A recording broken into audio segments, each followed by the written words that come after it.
สวัสดีค่ะวันนี้แม่นานาจะชวนเพื่อนๆมาทำเครปหวานของชาวเกาหลีนะคะที่เรียกว่าฮอทดอกมาดูกันค่ะว่ามีส่วนผสมอะไรบ้างน้ำ80 กรัมนม80 กรัมยีสต์น้ำตาลและเกลือค่ะ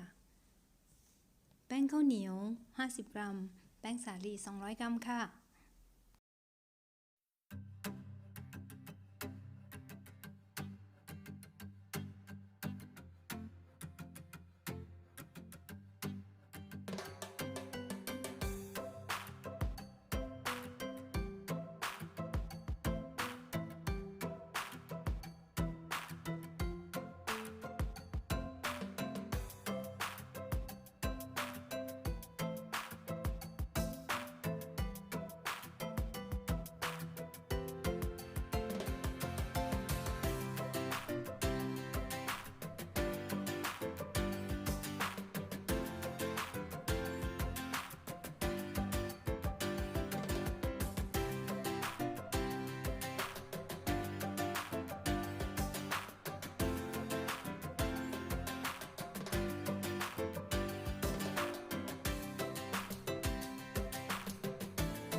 ขอให้เพื่อนๆทุกคนสนุกกับการทำค่ะ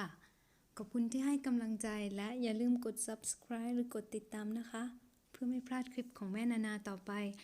วันนี้แม่นานาลาก่อนค่ะไว้เจอกันใหม่บ๊ายบาย